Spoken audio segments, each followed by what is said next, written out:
finalmente recibió los órganos, fue trasplantada y está en recuperación. Bueno, a propósito del caso de Jacinta, el director de Fundación Iguales, Luis Larraín, que recordemos fue trasplantado de sus 2 riñones, ¿ah?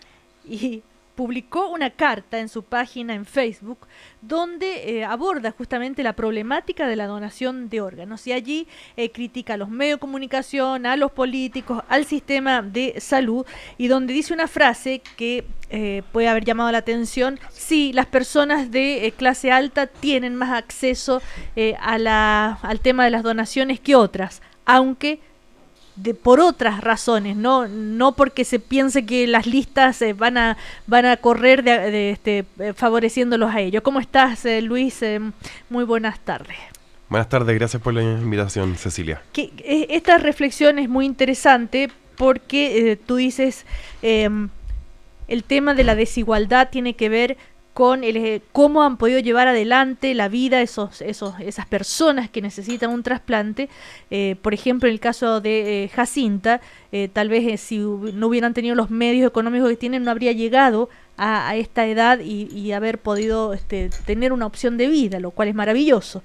Esa es tu reflexión, ¿verdad? Claro. Entre otras. A ella le dieron 2 años de vida cuando nació. Sí. Y llegó a los 17.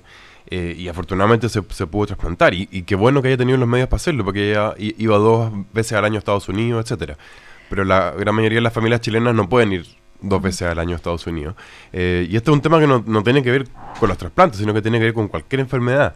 En Chile, como hay un sistema tan desigual en la salud, entre la salud privada y la salud pública, se produce este tipo de desigualdades en todos los temas, al final, en todas las enfermedades, y no solamente en la salud, sino que en otros temas. Claro. General. Ahora, Luis Larraín, hagamos la aclaración que tú dices justamente que no hay un privilegio en la distribución de órganos en Chile. De hecho, el 75% de quienes reciben un órgano tienen FONASA. Así es. La gran mayoría es a través del sistema FONASA. Pero ¿cuál es la diferencia? ¿La visibilidad tal vez de los casos? Sí, es súper importante aclarar que las listas de espera funcionan con criterios técnicos.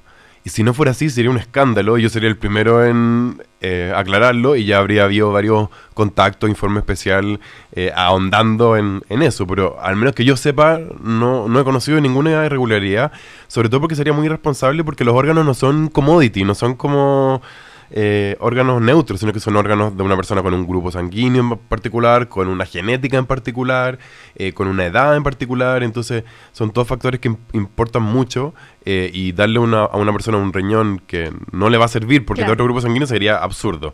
Ahora, claro, en la cobertura mediática vemos muchas diferencias.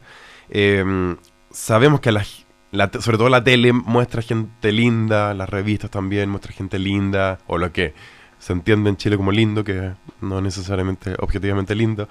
Y eso es un problema que no solamente tiene que ver con los trasplantes, sino que con todas las enfermedades y con todos los problemas sociales en general.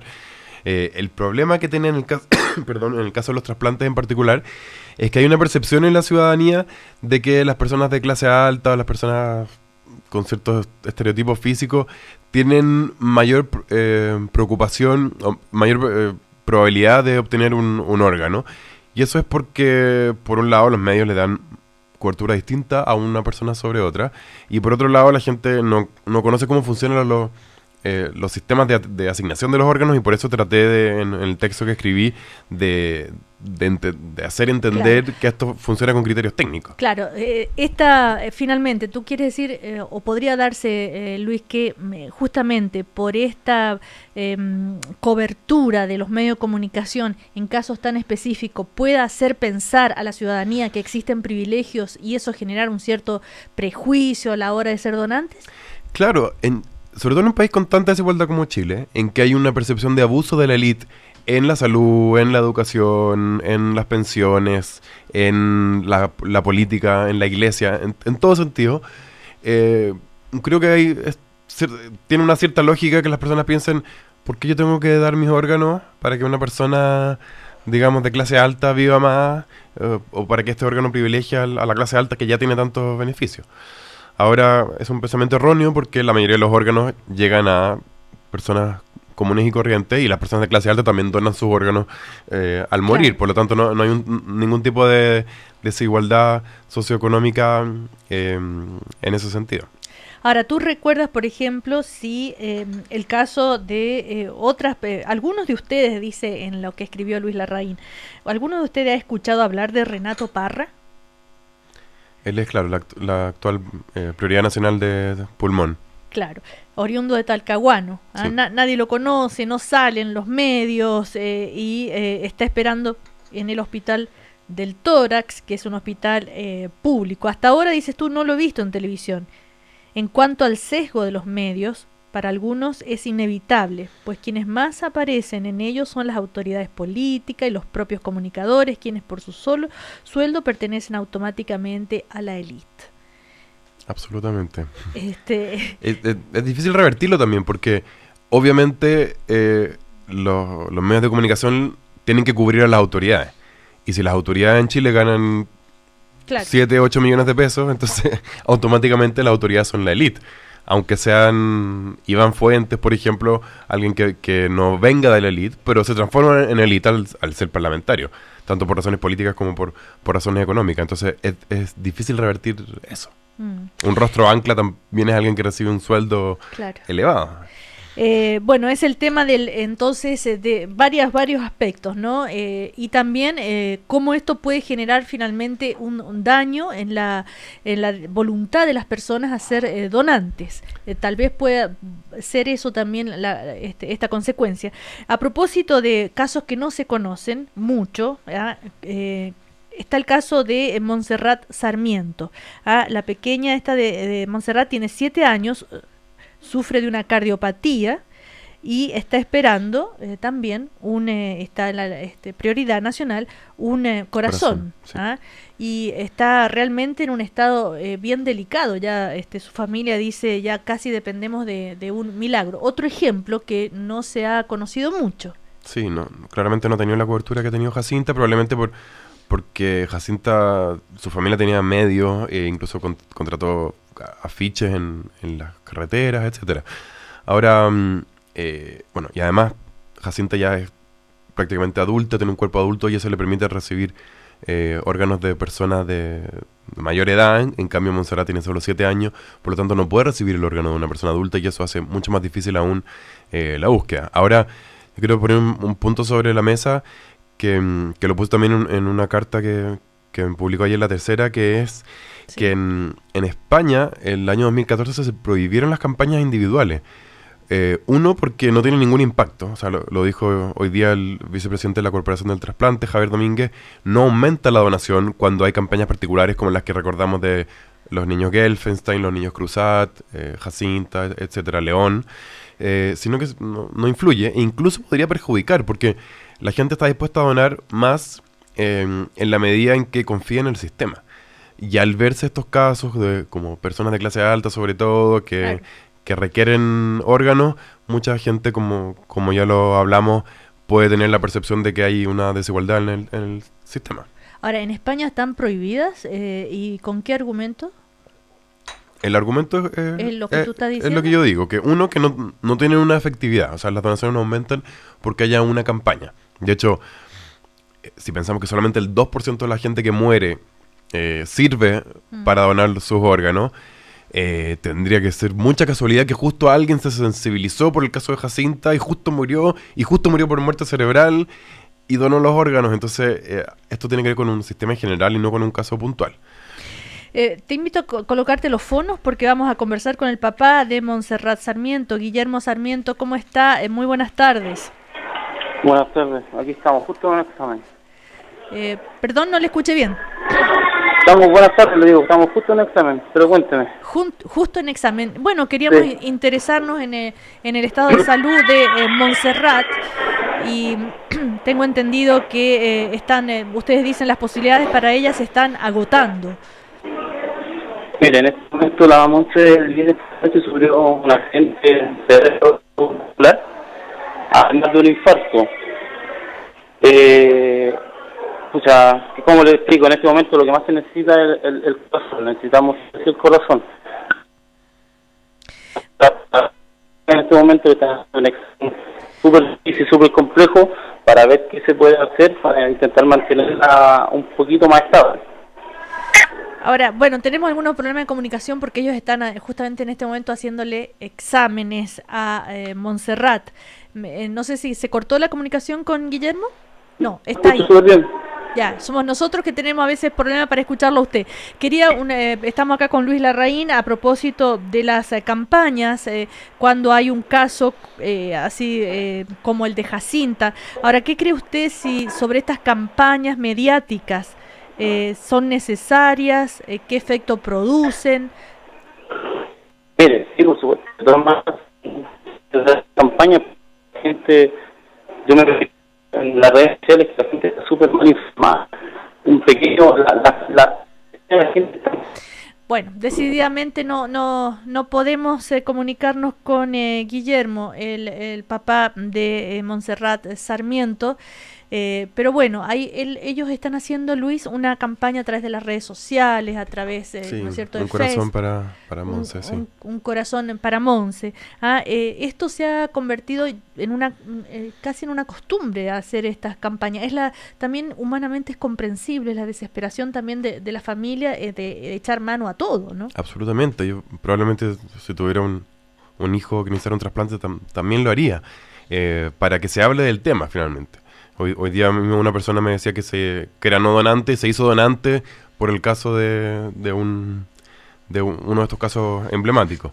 Pero creo que la mayoría de la gente más bien tiende a sospechar. Y también quería poner otro punto sobre la mesa, que es que si tú miras en general las entrevistas, los artículos de prensa sobre el tema de la donación, siempre se basan en la negativa familiar, que como que si fuera el gran problema. Y efectivamente es un problema. Pero creo que el mayor problema está en la gestión hospitalaria, en detectar a los posibles donantes, porque para que una persona sea donante no se necesita simplemente que se muera, sino que solo el 2% de las muertes son por muerte cerebral, que es lo que permite extraer los órganos, porque si a ti tienes un infarto, te deja de funcionar el corazón, dejas de irrigar y inmediatamente los órganos se necrosan y ya no sirven para trasplantarse. Claro. Entonces tienes una ventana de unas pocas horas en que el cerebro está muerto, pero todavía hay una circulación sanguínea que te permite extraer los órganos. Para eso necesitas una cama UCI, necesitas que la persona esté en un hospital de cierta complejidad, necesitas que haya un equipo. Entonces si alguien se muere lejos de un hospital, si alguien se muere en un hospital en que no hay camas UCI, en que no hay, no sé, pueden ser las 5 de la mañana y quizás no hay personal a esa hora, esas donaciones no se efectúan. Y ahí hay un gran reto del que al menos yo veo que los medios de comunicación no abordan mucho. Bueno, o sea, cómo funciona todo el sistema, quieres decir tú, ¿no es cierto? Ahora, en conclusión, dices tú, para mejorar las desigualdades en el sistema de trasplante en Chile, no debemos mirar el manejo de las listas de espera, sino el sistema de salud en general. Eso es lo que tú has podido observar. O sea, para terminar con las desigualdades, absolutamente. En salud, y como tú bien conoces también, Cecilia, sí. Hay salud para ricos y salud para pobres.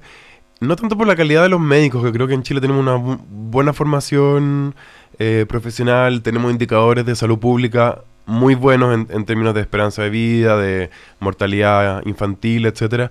Pero claro, tú si tienes los recursos, por ejemplo, para entrar a la lista de espera tienes que hacerte un protocolo de, no sé, serán 100 exámenes, y para pedir hora para cada uno de esos exámenes. En el sector público se pueden demorar 6 meses en darte hora para cada uno de esos exámenes, lo cual en el sector privado no es así, porque tú, si no hay disponibilidad en un hospital o en una clínica, puedes ir a otro y listo, se acabó el problema. Entonces, creo que hay muchas desigualdades en general para todas las enfermedades, pero creo que en el caso particular de los trasplantes falta formación tanto en los colegios como en las escuelas de áreas de la salud sobre cómo funciona el sistema, eliminar los mitos, explicar, digamos, quiénes pueden ser donantes, quiénes no, etcétera.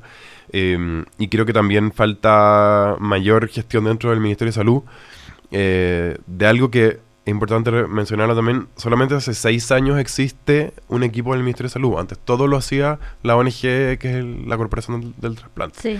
Entonces, esto toma tiempo y creo que en el largo plazo deberíamos avanzar hacia allá, pero creo que el tema de las campañas puntuales no ayuda mucho. Porque la gente, claro, si tú haces una campaña, le estás dando a entender a la gente que de alguna u otra forma puede donar para Jacinto, para Montserrat, pero uno no dona uno dona al sistema, y el sistema, según criterios técnicos, le atribuye el órgano a quien le corresponda. Ahora, y no a una persona concreta. Luis Larraín conversando con nosotros, si tú no hubieras necesitado el trasplante, tal vez no hubieras tenido toda esa conciencia que tienes ahora. No, para nada. O sea, enfermarme fue, bueno, desde el punto de vista humano y psicológico, complejo, pero también me permitió, sí, conocer otras realidades, conocer cómo se maneja el sistema en el ISP, y yo fui bien busquilla, hice consultas por transparencia al ISP, de cómo funcionan las listas, de los puntajes, etcétera. Y fui aprendiendo, pero la gran mayoría de la gente no tiene idea y no tiene por qué saberlo. Claro, recordemos que el segundo trasplante fue, además, lo comentamos acá en una oportunidad, es cierto, el riñón te lo donó mi hermano. Tu hermano, ¿eh? Sí. ¿Y tu salud está bien? Sí, súper bien. Estuve con neumonía, pero más allá de eso, bien. Bueno, esta es una de las causas de Luis Larraín, multicausa, porque recordemos que es el director de la Fundación Iguales, donde también tienen otras luchas, que es ahora lograr el proyecto de ley del matrimonio igualitario. Sí, matrimonio igualitario, y también la ley de identidad de género, para que las personas trans puedan adecuar sus documentos de identidad, que está avanzando en la Comisión de Derechos Humanos del Senado, un poco lento, la verdad, pero está avanzando. Bueno, Luis Larraín, muchísimas gracias por estar con nosotros. Interesantísima la reflexión en tu carta, así que un aporte. Gracias, Cecilia. Chao.